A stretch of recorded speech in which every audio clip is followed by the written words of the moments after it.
ఇప్పుడు ఈ 4 హ్మ్, గ్రంథాల్లో కూడా మీరు చాలా తెలివిగా తంత్రాన్ని ఎంచుకున్నారు. అదే సార్. అంటే అది తొందరగా అట్రాక్ట్ అవుతది. తొందరగా జనాలు దాన్ని ఇచ్చేసుకుంటారని ఒక ఇది తోట లేదంటే అంటే మనోజ్ గారికి ఆ పవర్స్ పెట్టాం కానీ సార్, ఆ అవును. బ్లాక్ అవును. అవును. పవర్స్ అవును. అనేది, బ్లాక్ సోర్డ్ అనేది. యెస్. యెస్.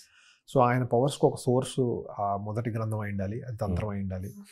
ఆయన గురువు జగవత్ బాబు గారు అంగంబాలి అనే క్యారెక్టర్, ఆయన తంత్రం నేర్పించాడు. సో ఆ తంత్రంలో ఫోర్సెస్ని ఎలా చూపించవచ్చు, సో వాళ్ళకి ఒక షూటింగ్ రేంజ్ లాంటిది ఉంటే ఎట్లుంటుంది, ఇట్లా చేత్తో అంటే అక్కడ 2 పేలుతాయా. సో చాలా ఇమాజినరీగా కొన్ని క్రియేట్ చేసుకుంటూ వచ్చాం sir. At the same time చాలా డార్క్గా ట్రీట్ చేసే ప్రయత్నం చేయలేదు, ఎందుకంటే కిడ్స్కి వాళ్ళకి అవే వెళ్ళిపోతామని హారర్లా ట్రీట్ చేయలేదు. ట్రీట్ చేసిన విధానం ఆల్ ఏజ్ గ్రూప్స్ని కరెక్ట్గా చేయాలి అని చేసింది. టు ద మీటర్లో చేసిన సినిమా సార్, మీరు అన్నట్టు మసాలా కరెక్ట్గా ప్లాన్ చేసి చేసిన సినిమానే. బట్ ఏంటంటే ఎవ్రీ ఐటెంలో కొత్తది చెప్తున్నామా లేదా, ఆ కొత్త దానికి డ్రైవ్ ఉందా లేదా, మ్యాజిక్ ఉందా లేదా అనేది సో కేర్ తీసుకున్నాం సార్. దాని మీద ఎక్కువ టైం స్పెండ్ చేసాం. అంటే నేను చూసినప్పుడు కూడా నాకు అనిపించింది ఏంటంటే చాలా తెలివిగా తంత్రమే ఎంచుకొని తంత్రాన్నే కొద్దిగా హైలైట్ చేసినట్టు అనిపించింది. ఈ సౌండ్ సిస్టమ్ కానీ ఇవన్నీ కామన్, మనం పాత సినిమాల్లో చూస్తుంటాము. ఆ ఇంపాక్ట్ కొద్దిగా ఉంటుంది. అవును.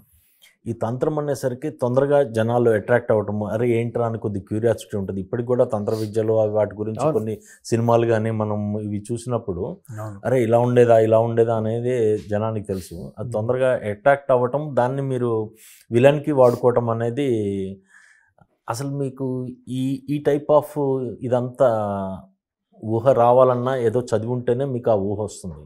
మీరు ఎలాంటి బుక్స్ చదివేవాళ్ళు? లేదు సార్, దీనికి రైటర్ కూడా చాలా రీసెర్చ్ చేశాడు ఆయన కూడా. సో తంత్రగ్రంథం అనగానే అది ఎలాంటి ప్లేస్లో ఉండొచ్చు, సో అందుకే దానికి ఒక ఫిక్షనల్ ఐలాండ్ క్రియేట్ చేసాం, కామాఖ్య అని.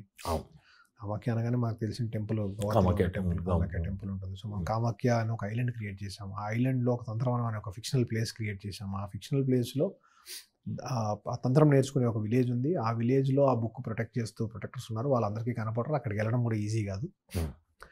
ఇంత లేయర్స్ తీసుకుంటూ వచ్చాం సార్. అంటే ఒక్కొక్క గ్రంథానికి ఉన్న బ్యాక్ స్టోరీని ఫస్ట్ చేసుకున్న తర్వాత దాన్ని సినిమాలోకి తీసుకొచ్చి పెట్టాం. అట్ ద సేమ్ టైం అది దాన్ని డిఫైన్ చేసే ప్రయత్నం చేయలేదు సార్. ఓకే, కామాఖ్య అని చూపించాం, వచ్చేసాం, ఆ వరల్డ్లోకి వచ్చేసాం తప్ప ఇది కామాఖ్య అని ఎందుకు పెట్టాం ఇలా చెప్పే ప్రయత్నం బొంబాట్ చేయాలి సార్. చాలా సింపుల్గా సెటిల్గా ఆ వరల్డ్లోకి తీసుకెళ్లే ప్రయత్నం చేశాం సార్. సో ఇదంతా బికాజ్ దాని మీద ఆల్రెడీ ఎక్కువ రాసాం, రీసెర్చ్ చేసాం కాబట్టి పెట్టడం చాలా ఈజీగా.